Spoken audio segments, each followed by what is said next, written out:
নবীকে শিখানোর মাধ্যমে আল্লাহ তাআলা গোটা উম্মাহকে শিখাই দিলেন, ইন জাআকুম ফাসিকুম বিনাবাইন ফাতাবায়ানু। কেউ যদি খবর নিয়ে আসে শুনেই বিশ্বাস করো না, আগে যাচাই করো, আগে চেক করো, তারপরে বিশ্বাস করবা, ঠিক কিনা? তাহলে এখন থেকে একটা কিছু শুনলে বিশ্বাস করবেন? একজন এসে বলল, ভাইজান আপনার মেয়েরা দেখলাম আরেক ছেলের সাথে বাজারে ঘোরাফেরা করে, ওই রমনার বটমূলে দেখলাম আপনার মেয়ে আরেক ছেলের নিয়ে ফষ্টি নষ্টি করে, লোকের কথা বিশ্বাস করে বাসায় যে মেয়ের চুলের মধ্যে ধরে মাইর, আইজো মার কাইলো মাইর। এরকম হইতে পারে না? হয়তো ওই লোক আপনার মেয়ের মতো দেখতে আরেক মেয়েকে দেখছেন। এরকম হয় কিনা সমাজে? একজন এসে বললো, ভাই আপনি এখানে ভাবিরও তো দেখলাম ওই জায়গায় আরেক লোকের সাথে ঘোরাফেরা করতেছে, খবর রাখেন না বাসা? আপনি দেখে মেয়েকে, ঘটনা কি? আমার খেয়ে আমার পরে আরেকজনের সাথে, যে এই বাড়িতে যে মায়ের কোনো কথা নেই। দেখবেন যে ছোট্ট মারামারি থেকে এই ঘটনা অনেক সময় বিচ্ছেদ বা ডিভোর্স পর্যন্ত গড়ায়, ঠিক কিনা? ওই যে শোনা কথায় কান দিচ্ছেন, ফাতাবাইয়ুন, আপনি চেক করেন নাই। হয়তো আপনার স্ত্রীর মতো দেখতে বা আপনার স্ত্রী যে জামা পরে, যে পোশাক পরে, এরকম পোশাক পরে আরেক নারীকে দেখছে, আপনার বউ না এটা। আপনার মেয়ের ব্যাপারে যে তথ্য দিয়েছে এটা সঠিক নয়, সে আপনার মেয়ের মতো আরেকটা মেয়েকে দেখেছে, এসে আপনার কাছে বলে দিছে, আপনি বিশ্বাস করছেন। ভেজাল আছে না নাই? এই ভেজালগুলোকে থামানোর জন্য কোরআনে এই বিধানগুলো নাজিল করেছে কে?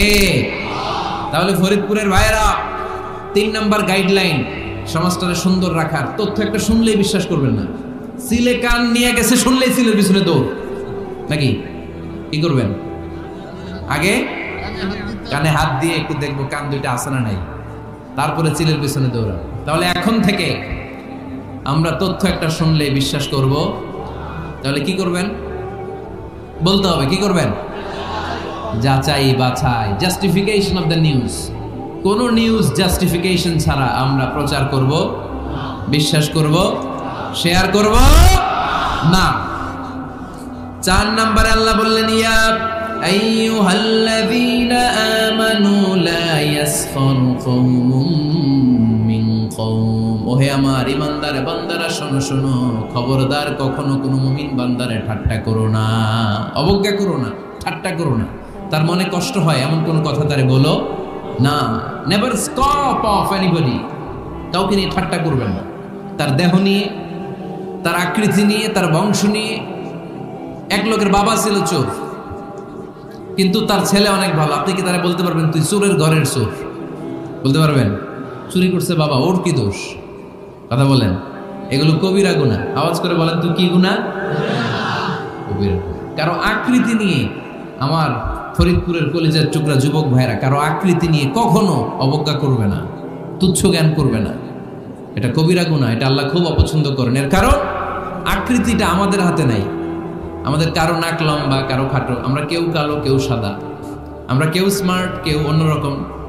তো এই যে আমাদের এক এক ধরনের আকৃতি, এটা কি আমি বানাইছি? আপনি বানাইছেন? দিছে কে? এই জন্য কারো দেহের গঠন নিয়ে যদি আপনি অবজ্ঞা করেন, এটা প্রক্ষান্তরে আপনি স্রষ্টাকে নিয়ে অবজ্ঞা করবেন। কারো দেহের আকৃতি নিয়ে যদি আপনি তুচ্ছ করেন, তাকে তুচ্ছ করেননি, আমার রবকে আপনি তুচ্ছ করেছেন। চিল্লায় বলেন ঠিক কিনা? খবরদার, তুই কালু, তুই লম্বু, তুই মোটু, তুই কানা, তুই রোহিঙ্গা, আছে না নাই? ইদানিং ইদানিং এটা খুব চলে। এই রোহিঙ্গা নামটা আছে না? ফরিদপুরে এগুলো ঢুকে নাই না? আমাদের ওইদিকে দেখি কি অবস্থা, কারোর সাথে কেউ লাগলে এটা তুই রোহিঙ্গা। কি আশ্চর্য, এই গালি কবে আসলো? হ্যাঁ, অনেক ধরনের গালি। ঢাকায় আর একটা চলে ফইন্নির ভূত, কি বলে? এই এগুলো আগে শুনি নাই আমরা, রিসেন্ট এগুলো বলা শুরু করছে। ফইন্নির ভূত, রোহিঙ্গা না, এগুলো বলে আপনি কাউকে অবজ্ঞা করতে পারবেন? পারবেন না। খবরদার, এটা কবিরা গুনাহ, এটা ছোট গুনাহ মনে করবেন না। কারণ আকৃতি নিয়ে তুচ্ছ করা যায় না, কারণ আকৃতি দান করেছে কে? ওয়াল্লাযী ইউসাউইরুকুম ফিল আরহামি কাইফা ইয়াশা লা ইলাহা ইল্লা হুয়াল আজিজুল হাকীম। তিনি এমন সত্তা যিনি তোমাদের চেহারার অবয়ব দিয়েছেন, তোমাদের আকৃতি দান করেছেন তখন যখন তোমরা মায়ের পেটের ভেতরে ছোট্ট জোকের মতো ছিলা। মায়ের পেটের ভেতরে আমরা যখন সবাই এত ছোট্ট, তখনই আমাদের চেহারার আকৃতি দিয়েছে কে? কে সুন্দর হব, কে ছেলে হব, কে মেয়ে হব, কে মোটা হব, কে চিকন হব আমার ইচ্ছা হয়েছি? আওয়াজ করে বলতে হবে, কার ইচ্ছায়? প্রত্যেককে যদি আল্লাহ প্রত্যেকের নিজের চেহারা ডিজাইন করতে দিতেন, আল্লাহ যদি বলতেন তোমার চেহারাটা কেমন হবে তুমি ডিজাইন করো, তাহলে আপনি আপনারা কেমন বানাতেন? হ্যাঁ বলেন, ফরিদপুরের ভাইরা বলেন, সুন্দর করে বানাতেন তাই না? সবচেয়ে স্মার্ট, সবচেয়ে সুন্দর করে আমি আমার চেহারাটা বানাতাম যদি আমাকে ডিজাইন করার সুযোগ দেওয়া হতো। কিন্তু এই সুযোগ তো আল্লাহ দেন নাই। ডিজাইন স্বয়ং করে দিয়েছেন কে? কোন নারীকে যদি আল্লাহ বলতে, এই নারীরা তোমাদের চেহারা কার কেমন লাগবে তোমরা বানাও, প্রত্যেক নারী কি করতো? বিশ্ব সুন্দরী করে নিজেকে বানাতো। খুদ ধরার মতো কোনো জায়গা সে নিজের জন্য রাখতো না, ঠিক কিনা? কিন্তু এটা আল্লাহ দেন নাই। এই আকৃতিটা আমাদেরকে সরাসরি দান করেছেন কে? খবরদার, আমাদের অনেকে বিকলাঙ্গ, আমাদের অনেকের হাত ছোট, পা বড়, দেখতে মোটা, কেউ চিকন কেউ কালো। খবরদার, কারণ আকৃতি নিয়ে কখনো কোনো অবজ্ঞার সুরে, ঠাট্টার সুরে কোনো কথা আমরা বলবো না। রাজি আছেন? সবাই রাজি আছেন? আল্লাহ রাসূল সাল্লাল্লাহু আলাইহি ওয়াসাল্লামের এক সাহাবী ছিল, নাম ইবনে মাসউদ রাদিয়াল্লাহু তাআলা আনহু। ওনার পায়ের নলা ছিল খুব চিকন, অস্বাভাবিক চিকন, স্বাভাবিক না। তো উনিও এটা ঢেকে রাখতেন, দেখাতেন না কাউকে। একদিন উনি খেজুর পাড়ার জন্য খেজুর গাছে উঠলেন। খেজুর গাছে ওঠার পরে নিচ থেকে সাহাবারা পায়ের চিকন নলা দেখে ফেলছে। দেখে সবাই হাসি, সবাই হেসে কুটি কুটি। বিশ্বনবী বললেন, হেসো না, খবরদার, আমার ইবনে মাসউদের পায়ের চিকন নলা দেখে হেসো না। আমার ইবনে মাসউদের এই পায়ের চিকন নলা যদি মিজানের পাল্লায় উঠিয়ে দেয়া হয়, কিয়ামতের দিন উহুদ পাহাড়ের চেয়েও ভারী হয়ে যাবে। খবরদার, আমার ইবনে মাসউদকে আমার আল্লাহ অনেক পছন্দ করে, তার পা চিকন দেখে তাকে তুচ্ছ করো না। আল্লাহর হাবিব সাল্লাল্লাহু আলাইহি ওয়াসাল্লামের 11 জন স্ত্রীর মধ্য থেকে একজন স্ত্রী ছিলেন একজন স্থূল আকৃতির, অবিসিটি ছিল, একটু মোটা। ওনার নাম ছিল সফিয়া রাদিয়াল্লাহু তাআলা আনহা। আম্মা জান আয়েশার সাথে একবার সফিয়ার ঝগড়া। নবীদের বউদের মাঝে মাঝে মাঝে ঝগড়া হতো, তবে সেটা হতো মধুর ঝগড়া। সুবহানাল্লাহ পড়েন। আম্মা জান আয়েশা রাদিয়াল্লাহু তাআলা আনহার বাসায় একদিন বিশ্বনবী বসা ছিলেন। আরেকজন স্ত্রী, বিশ্বনবীর আরেকজন স্ত্রী রান্না করে কিছু খাবার আম্মা জান আয়েশার ঘরে পাঠিয়েছেন। এক দাসী দিয়ে বলল, যাও এটা আয়েশার ঘরে দিয়ে আসো, কারণ নবী আয়েশার ঘরে। আম্মা জান আয়েশা রাদিয়াল্লাহু তাআলা আনহা বললেন, এগুলো কি? ওই দাসী বলে, তরকারি। কে দিছে? অমুক স্ত্রী। কেন দিয়েছে? আমি কি রান্না করতে পারি না? তোমরা রান্না তোমরা খাও। এই কথা বলে পাতিল সহ উড়ায় মারছে চেহারা মধ্যে। এর কারণ ওনারা মানুষ ছিলেন, মানবীয় ব্যাপারগুলো ওনাদের মধ্যেও কাজ করত। আবার এক স্ত্রী ঝোল দিয়ে রান্না করে কিছু খাবার নিয়ে এসেছে। আম্মা জান আয়েশা রেগে মেগে ওই ঝোল নিয়ে ওই স্ত্রীর গালের মধ্যে মেখে দিয়েছেন। বিশ্বনবীর আরেক বউয়ের গালের মধ্যে ওই ঝোল লাগাই দিচ্ছে। এবার ওই স্ত্রী বিশ্বনবীর কাছে যেয়ে বলে, ইয়া রাসূলুল্লাহ, দেখেন আয়েশারে আপনি বেশি আদর করেন তো, দেখেন কি করে আমাদের সঙ্গে। এই যে আমাদের গালের মধ্যে ঝোল মাখাই একবার মেকআপ বানিয়ে দিচ্ছে। বিষ্ণু ইসা ইসলাম বললেন, তাই আয়েশাকে ডাকো। আম্মা জান আয়েশা রাদিয়াল্লাহু তাআলা আনহা আসলেন। আল্লাহ রাসূল সাল্লাল্লাহু আলাইহি ওয়াসাল্লাম বললেন, তুমি কি আমার এই স্ত্রীর সাথে এমন আচরণ করেছো? আম্মা জান আয়েশা বললেন, করেছি। কেন? আম্মা জান আয়েশা বললেন, তখন মেজাজটা গরম ছিল, এখন বুঝতে পারতেছি আসলে এই কাজটা করা ঠিক হয় নাই। এবার বিশ্বনবী বিচার করবেন। বিশ্বনবী বললেন, আল কিসাস, যেমন করা হয়েছে বিচার হবে তেমন। তোমার গালে যেমনি ঝোল লাগাই দিয়েছে, তুমি একটু ঝোল নিয়ে আয়েশার গালে লাগাই দাও। সুবহানাল্লাহ পড়বেন না? ওই স্ত্রীও কিছু ঝোল নিয়ে আম্মা জান আয়েশার গালে লাগাই দিল। এখন দুইজনে হাসতেছে, বিশ্বনবীও হাসলেন, আরশের উপর থেকে খুশি হয়ে গেলেন কে? তো স্ত্রীদের মধ্যে মাঝে মাঝে এটা ঘটতো। সফিয়া রাদিয়াল্লাহু তাআলা আনহা ছিলেন একটু মোটা। আম্মা জান আয়েশা বললেন, ইয়া রাসূলুল্লাহ, দেখেন আপনার মুটি বউ, আপনার মুটকি বউ, এই মুটি বউ বলে একদিন একটা গালির মতো দিয়ে ফেলছে। আল্লাহ রাসূল সাল্লাল্লাহু আলাইহি ওয়াসাল্লাম রেগে গেলেন, বললেন, আয়েশা এটা কেমন কথা তুমি বললা মুটি? আমার সফিয়ারে তুমি মুটি বলে গালি দিলা রে আয়েশা। ইয়া আয়েশা লাকাদ কুলতি লা কালিমা লাউ মুসিজাত বিমাইল বাহরি লামাজাজাতহু। এমন একটা মন্তব্য তুমি সফিয়ার ব্যাপারে করে ফেলেছো রে আয়েশা, এই কথাটা যদি সাগরের নীল পানির মধ্যে ছেড়ে দেয়া হয়, এই কথার পঙ্কিলতার কারণে, এই কথার কর্দমাক্ততার কারণে, এই কথার পঙ্কিলতার কারণে সাগরের সব পানিগুলো মুহূর্তের মধ্যে কালো হয়ে যাবে। এই কথাটা সাগরে ফেলে দিলে সাগরের নীল পানি পুরোটা কালো হয়ে যাবে। আয়েশা, খবরদার, কাউকে তুচ্ছ করে অবজ্ঞা করে কখনো কিছু বলা যাবে না। এই জিহ্বাটা এটা ভয়ঙ্কর একটা অঙ্গ। বেশিরভাগ পাপ এই জিহ্বা দিয়ে হয়। কি দিয়ে হয়? এই জন্য সাহাবারা জিহ্বা ধরে মাঝে মাঝে জিহ্বার মধ্যে ব্যাট মারতেন আর বলতেন, জিহ্বা তোর জন্য আমি আটকে যাবো কিয়ামতের দিন। আমলিক আলাইকা লিসানাক, নিজের জিহ্বার মালিক নিজে হন। আপনার জিহ্বার মালিক যেন শয়তান না হয়ে যায়। জিহ্বা আপনার, শয়তানের ভাষায় আপনি কথা বলেন কেন? খবরদার, প্রতিটা কমেন্ট, প্রতিটা কথা, প্রতিটা মন্তব্য, এগুলোর ব্যাপারে কিয়ামতের দিন পাই টু পাই করে আপনার কাছে আল্লাহর সুপ্রিম কোর্টের কাঠগড়ায় দাঁড় করিয়ে আপনারা জিজ্ঞেস করবে কে? এজন্য বিশ্বনবী বলছেন, মাইয়াদমাল্লি মা বাইনা লিহিয়াইহি ওয়া মা বাইনা রিজলাইহি আদমান লাহুল জান্নাহ। আমার কোন উম্মত যদি দুইটা অঙ্গের গ্যারান্টি আমারে দেয়, আমি আমার উম্মতকে জান্নাতের গ্যারান্টি দেব। দুইটা অঙ্গের, একটা হলো জিহ্বা আর একটা লজ্জাস্থান। দুই চোয়ালের মাঝে যা থাকে লিজ্জা, জিহ্বা, আর দুই পায়ের মাঝখানে যা থাকে লজ্জাস্থান। এই দুইটা অঙ্গের গ্যারান্টি যদি বিশ্বনবীকে আপনি দেন যে নবী জিহ্বা আর লজ্জাস্থান এই দুইটা অঙ্গের কোনো পাপ আমি করব না, নবী বলে আমি দুনিয়ায় তোমার জান্নাতের গ্যারান্টি দেব। এজন্য জিহ্বাটারে সামলান, যা মনে চায় বললেন। খবর আছে না নাই? খবর আছে। মা ইয়ালফিযু মিন কাওলিন ইল্লা লাদাইহি রাকীবুন আতীদ। যা মুখ দিয়ে বের হয় লিখে রাখার জন্য দুইজন ফেরেশতা রেডি করে রেখেছে কে? চিল্লায় বলেন। যতদিন আমরা বেঁচে থাকবো ততদিন থাকবে আমাদের কাঁধে। আমরা মরে যাবো, এই ফেরেশতারা উড়াল দিবে, ঠিক কিনা? দুই কান্দে জি ছিল যে তোমার দুইজনা পাহারা, তোমারে একলা থইয়া পালাইছে তাহারা। তোমার আট কুঠুরি নয় দরজা বন্ধ, এবার হলো রে হলো, মুখে আল্লাহ রসুল সবে বলো, ও মুখে আল্লাহ রসুল সবে বলো। দুয়ারে আইসাছে পালকি নাই হরি গাও তোলো রে তোলো, মুখে আল্লাহ রসুল সবে বলো, ঠিক না? এজন্য সাবধান। আমলিক আলাইকা লিসানাক, নিজের জিহ্বার মালিক নিজে হন। মন যা চায় মুমিন তখন ইচ্ছা মতো মন মতো কোনো মন্তব্য ছুটতে পারে না। বিশ্বাসী বলে যদি নিজেকে দাবি করে, নিজের জিহ্বার মালিক নিজে থাকার দরকার আছে না নাই? তাহলে 4 নম্বরে আল্লাহ বললেন লা ইয়াসখার কওমুন মিন কওম, কেউ কাউরে ঠাট্টা করবো না, অবজ্ঞার সুরে কোনোদিন কাউরে কোনো কথা বলবো না। রাজি আছেন? সবাই রাজি? কষ্ট হচ্ছে? হ্যাঁ, আরো কিছু সময় চলবে? চলবে? তাকবীর পড়েন তো, লিল্লাহে তাকবীর।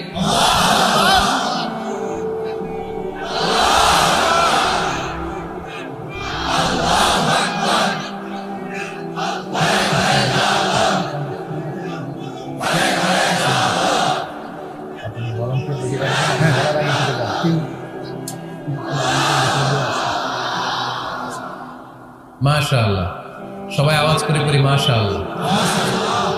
আমরা বিশৃঙ্খলা করবো না, একসাথে বিদায় নিব। আরো অনেক সময় আছে আমার হাতে, আমরা একসাথে কথা শুনে বিদায় নিব। রাজি আছেন তো?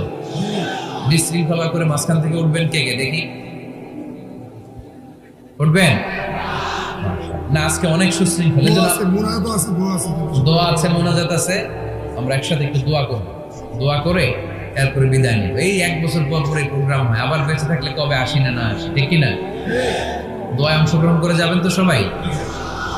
মাশাআল্লাহ, আজকের প্রোগ্রাম অনেক সুশৃঙ্খল। আমি যখন নামি তখনই ভালো লাগতেছিল আমার, কারণ ধাক্কা ধাক্কি করে এমন ভাবে হেলিকপ্টারের উপর মানে ঝাপটে পড়ে লোকজন, এতে অনেক সমস্যা। আমরা বেরোতে পারি না, প্রোগ্রামে আসতে পারি না, দেরি হয়ে যায়, সব কিছু ডিসঅর্ডার হয়ে যায়। আজকে এত সুশৃঙ্খল ব্যবস্থাপনা আমার খুব ভালো লেগেছে। ফরিদপুরের মানুষ খুবই সুশৃঙ্খল। আল্লাহ তুমি ভাইদেরকে আরো ভালো ভালো কাজ আঞ্জাম দেওয়ার তৌফিক দান করো। আওয়াজ করে পড়বো আমিন। এরপরে 5 নম্বরে আল্লাহ বললেন ওয়ালা তালমিজু আনফুসাকুম, খবরদার তোমরা অন্যের দোষ খুঁজো না। দোষ খুঁজবা নিজেদের, কিন্তু সমাজে আমরা অন্যের দোষ খুঁজি কি খুঁজি না। 5 নম্বর ওয়ালা তালমিজু আনফুসাকুম, নেভার ডিসফেম ইচ আদার, একে অপরের দোষ খুঁজো না। আমাদের সমাজে কিছু লোক আছে নিজের দোষ দেখে না, খালি অন্যের দোষ দেখে। আছে না নাই? চায়ের দোকানে বসে বসে দেখবেন বলবে এই বাড়িতে এই সমস্যা, ওই বাড়িতে ওই সমস্যা, ওই বাড়িতে মারামারি, ওই বাড়িতে কাটাকাটি। তোর বাড়িতে কি সমস্যা ওইটা বল, তোমার বাড়িতে কি সমস্যা ওইটা বলো মিয়া। আছে না এরকম? এই হুজুর ভালো না, এই সমস্যা, ওই হুজুরও ভালো না, এই হুজুরও খারাপ, এই হুজুরের এই সমস্যা। তুমি হুজুরের কি সমস্যা? তুমি হুজুরের কি সমস্যা আগে জাতির কাছে ওইটা বলো। আগে নিজে ভালো হও, নিজে ভালো তো জগৎ ভালো। খবরদার অন্যের দোষ খুঁজবেন না, এটা খুব বাজে একটা স্বভাব। খালি অন্যের দোষ খুঁজে, যে নিজে নিজের দোষ খুঁজতে পারে, যে নিজে নিজের সমালোচনা করতে পারে, সে সবচেয়ে বুদ্ধিমান। কারণ অন্য কি করছে এই ব্যাপারে আপনারা ধরবে আল্লাহ? কথা বলেন না কেন? আল্লাহ আপনাকে ধরবে। আপনার কি সমস্যা? আপনি কি করলেন? শুধু ওই ব্যাপারেই আপনি জিজ্ঞাসিত হবে। এজন্য আল্লাহ বললেন তাদের উপর আমার লানত, তাদের উপর ধ্বংস, যারা প্রকাশ্যে অপ্রকাশ্যে অন্যদের দোষ খুঁজে বেড়ায়, দোষ বলে বেড়ায়, এরকম আছে না নাই? আল্লাহ লানত দিয়ে বললেন ওয়াইলুল লিকুল্লি হুমাযাতিন লুমাযা, গোপনে দোষ খোঁজে প্রকাশ্যে দোষ বলে, তাদের উপর আল্লাহ লানত। হুমাযাতিন লুমাযা, এই লুমাযা শব্দ থেকে আল্লাহ এনেছেন ওয়ালা তালমিযু আনফুসাকুম, একে অপরের দোষ খোঁজো না, নিজের দোষ খোঁজো, সেই সবচেয়ে বুদ্ধিমান। তাহলে আমরা আত্মসমালোচনা করব। কি করব? খেয়াল রাখবেন, সবচেয়ে খারাপ হচ্ছে সমালোচনা। সবচেয়ে খারাপ কি? তারপর কিছুটা ভালো যেটা, সেটা হচ্ছে আলোচনা। সেটা কি? আলোচনা। সবচেয়ে ভালো হচ্ছে আত্মসমালোচনা। সবচেয়ে ভালো কি? তাহলে তিনটা বললাম। এক হচ্ছে সমালোচনা, আমরা করব না, আমরা করব আলোচনা, আর সবচেয়ে বেশি করব আত্মসমালোচনা, সেলফ ক্রিটিসিজম। রাতে ঘুমানোর আগে একটু ভাববেন কি কি ভুল করলাম, কাকে কাকে কষ্ট দিলাম, কি কি অন্যায় আজকে আমার দ্বারা হলো, কালকের দিনটা যেন আমার আজকের দিনের চেয়ে ভালো হয়। নিজের সাথে নিজের এরকম বোঝাপড়ার দরকার আছে না নাই? আমরা যেন আত্মসমালোচনা করি ফরিদপুরের ভাইয়েরা, অন্যের দোষ যেন না খুঁজি। Small people talk about people, যারা নিচু মানের মানুষ এরা শুধু মানুষের দোষ খুঁজে বেড়ায়, মানুষ নিয়ে কথা কয়, এই মানুষ, এই মানুষের সমস্যা, এই সমস্যা। Average people talk about things and story and the incidents. যারা মাঝারি মনের মানুষ তারা বিভিন্ন ঘটনা নিয়ে কথা বলে, বিভিন্ন বিষয় নিয়ে কথা বলে। আর গ্রেট পিপল, যারা মহামানুষ, they talk about ideas, তারা নতুন নতুন আইডিয়া নিয়ে কথা বলে। এই আইডিয়া সমাজে অ্যাপ্লাই করলে, ইমপ্লিমেন্ট করলে সমাজটা বদলে যাবে। এই আইডিয়া এখানে সেট করলে এখানে কল্যাণ হবে। বড় মনের মানুষরা আইডিয়া নিয়ে কথা বলে। এখন the decision is yours, সিদ্ধান্ত আপনার। আপনি কি ছোট মনের মানুষ হবেন না বড় মনের মানুষ হবেন? অন্যরে নিয়ে আমার কোনো টেনশনের দরকার নেই। আমি জান্নাতি না জাহান্নামী, এই টেনশনে তো ঘুম আসে না আমার। আমার কি অবস্থা হবে আমি জানি না। আমি আরেকজনের দোষ খুঁজি, আমি আরেকজনের বদনাম বলি, আমি আরেকজনের পিছু লেগে থাকি। খবরদার, বিশ্বাসী বলে যারা দাবি করে তারা কখনো অন্যের পিছু লাগতে পারে। খেয়াল রাখবেন, কেউ যদি পিছু লেগে থাকে ও আজীবন পিছেই থাকবে। পিছু লাগা মানে কি? ও সামনে না আমি সামনে? কথা বোঝে নাই বোধহয়। কেউ যদি আমার পিছু লাগে, ও সামনে না আমি সামনে? আমি সামনেই থাকবো, ও পিছনেই থাকবে। কথা বুঝতে পেরেছে? খবরদার, পিছু লাগবো না কারো। কারণ কারো পিছু লাগলে আমি পিছনে পড়ে যাবো। কারো দোষ খুঁজবো না, নিজের দোষ খুঁজবো। আমার কি সমস্যা, আমার কি ইমপ্রুভ করা দরকার, আমার কি ডেভেলপ করা দরকার, আমি নিজেকে কিভাবে সাজাতে পারি, এই নিয়ে থাকবে আমার টেনশন। আল্লাহর দেয়া আমাদের জন্য সবচেয়ে বড় উপহার হচ্ছে সময়। আল্লাহ আপনারা এত কিছু দিয়েছেন, এর মধ্যে সবচেয়ে দামি কোন জিনিসটা দিয়েছে জানেন? সময়। কি দিয়েছেন? আমাদের জীবনের এই সবচেয়ে দামি জিনিসটা, এই সময়টা আমরা অন্যের পিছনে লাগাই। অন্যের দোষ খুঁজতে খুঁজতে অন্যের এই সময়টা দিয়ে দেয়, নিজের সময় নিজের কাজে লাগাতে পারি না, তাই না? এজন্য আমরা যেন অন্যের দোষ না খুঁজি, নিজের দোষ খুঁজি। ওয়ালা তালমিযু আনফুসাকুম, একে অপরের দোষ খুঁজো না। আদেশটা কার? আওয়াজ করে বলতে হবে, আদেশটা কার? এরপরে রব্বুল আলামিন বললেন ওয়ালা তানাবাযু বিল আলকাব, খবরদার খবরদার, কাউরে মন্দ নামে ডেকো না। প্রত্যেককে যে নামে ডাকলে সে খুশি হয় তাকে ওই নামে ডাকো। কোনো মন্দ নামে কখনো কাউরে ডাকা যাবে না। মন্দ নামে ডাকা যাবে? সম্মানিত ভাইরা, কাউরে মন্দ নামে ডাকবেন? তার যেই নাম ওই নামে ডাকবেন। যে নামে সে নিজেকে ডাকলে পছন্দ করে তাকে ওই নামে ডাকবেন। মন্দ নামে কাউরে ডাকা যাবে না। এটা কবিরা গুনাহ। এটা কি গুনাহ? কবিরা গুনাহ। কারণ প্রত্যেকের নামটা প্রত্যেকের কাছে খুব প্রিয়, খুব আপন, খুব যত্নের, তাই না? ভাই আপনার নাম কি? উজ্জ্বল হোসেন। উজ্জ্বল নামে আরো মানুষ এই গ্রামে আছে না নাই? আপনার কাছে মনে হতে পারে উজ্জ্বল নামটা তো খুব স্বাভাবিক একটা নাম। উজ্জ্বল, কত উজ্জ্বল আছে এলাকায়, আপনার কাছে এরকমই লাগে, কত উজ্জ্বল। কিন্তু ওনার কাছে উজ্জ্বল নামটা এরকম না। ওনার কাছে উজ্জ্বল নামটা স্পেশাল। উজ্জ্বল নামটা কি? স্পেশাল। কারণ এই নামে তাকে সবাই ডাকে। এই নামটা তার কাছে খুব আদরের, খুব যত্নের। হুজুর আপনার নাম কি? সুলাইমান ফারুকি। আপনার কাছে মনে হতে পারে আরে কত সুলাইমান তো জীবনে দেখছি। কত সুলাইমান আছে বাংলাদেশে, 10,000 সুলাইমান আছে না নাই? তো আপনার কাছে এরকম মনে হয়, কিন্তু ভাইজানের কাছে কি এরকম মনে হয় না? ভাইজানের কাছে সুলাইমানটা খুব দরদের, খুব প্রিয়, খুব আদরের, কারণ এই নামে ভাইজানকে সবাই চিনে, ঠিক কিনা?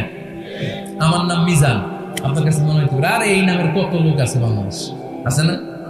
আমার কাছে এই নামটা খুব দরদের, কারণ আমার মিজান বললে আমি বলি কি, আরেকজনে ডাকলে আমি তাকাই, ঠিক কিনা? ভাবছি আমারে ডাকছে, কারণ এই নামটার প্রতি আমার একটা দুর্বলতা কাজ করে, এটা আমার পরিচয় বহন করে প্রত্যেকের কাছে। প্রত্যেকের নামটা এমন, এজন্য কারো নাম যখন নেবেন সুন্দরভাবে নেবেন। প্রত্যেকে প্রত্যেকের নামকে পছন্দ করে, তার প্রমাণ কেউ কাগজ কলম পাইলেই দেখবেন নিজের নাম লেখে, সিগনেচার মারে, আছে না নাই? বিশেষ করে সাগরে ঘুরতে গেলে বালুর মধ্যে প্রত্যেকে প্রত্যেকের নাম লেখে দেখবেন, দেখছেন? কক্সবাজারে ঘুরতে গেছেন কারা কারা দেখি? ওরে ফরিদপুরের লোক ঘুরতে যাইতে দেখি অনেক। আচ্ছা, দেখবেন আমি অনেককে দেখেছি সাগর পাড়ে বালুর তীরে বালু পেলেই প্রত্যেকে নিজের নামটা লেখে, লেখে আবার লাভ চিহ্ন দেয়, এমনি বড় করে একটা কি দেয়, লাভ মানে কি, তার মানে আমার নামটারে আমি ভালোবাসি। প্রত্যেকে প্রত্যেকের নামটারে বড্ড ভালোবাসি, এজন্য কখনো এই রোহিঙ্গা ফইনিরপুর এগুলো বলবে না, যার যেই নাম ওই নামটা সুন্দর করে ডাকবেন। আল্লাহ বললেন ওয়ালা তানাবাযু বিল আলকাব, মন্দ নামে কখনো কাউকে ডেকো না, সুন্দর নামে ডাকো। নামের বিকৃতি কবিরা গুনাহ, আমরা আমাদের দেশে এটা করি। কত সুন্দর নাম বাবা মা রেখেছে, আবু বকর, ওরা ডাকে বকইরা, কি ডাকে? বাবা মা রেখেছে আব্দুল ওয়াক্কাস, ওরা ডাকে হ্যাঁ আকাইচা। এটা হইলো? এগুলো করবেন আল্লাহর নামের সাথে মিলায়। কি সুন্দর নাম, আব্দুল কুদ্দুস, ওরা কি ডাকে? হ্যাঁ, আজকে থেকে আর ডাকবেন? ডাকবে না? তাহলে প্রত্যেককে আমরা প্রত্যেকে সুন্দর নামে ডাকতে রাজি আছি না নাই?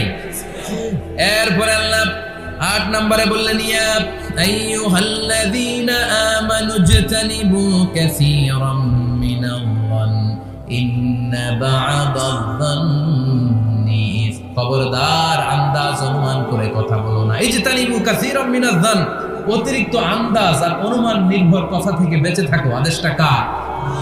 আন্দাজে কোনো কথা আমরা বলবো না, অনুমান নির্ভর কথা বলবো না, কারণ ইন্না বা'দায-যান্নি ইস, বেশিরভাগ আন্দাজ অনুমান নির্ভর কথাগুলো মিথ্যা হয়, ফলে পাপ হয়, ঠিক কি না? আপনি জীবনে যত আন্দাজ করে কথা বলেছেন তার বেশিরভাগই মিথ্যা, বেশিরভাগই ভুল। তাহলে আন্দাজ অনুমান নির্ভর কথা কোন মুমিন বলতে পারে? খবরদার, আন্দাজ অনুমান নির্ভর কোনো কথা আমরা বলবো না। আল্লাহর হাবিব সাল্লাল্লাহু আলাইহি ওয়াসাল্লাম বলেছেন ইয়াকুম ওয়ায-যান ফাইন্নায-যান্না আকযাবুল হাদিস, তোমরা ধারণা করা থেকে, অনুমান নির্ভর, আন্দাজ নির্ভর কথা থেকে বেঁচে থাকো, কেননা আন্দাজ নির্ভর কথাগুলো হচ্ছে মহাপাপ।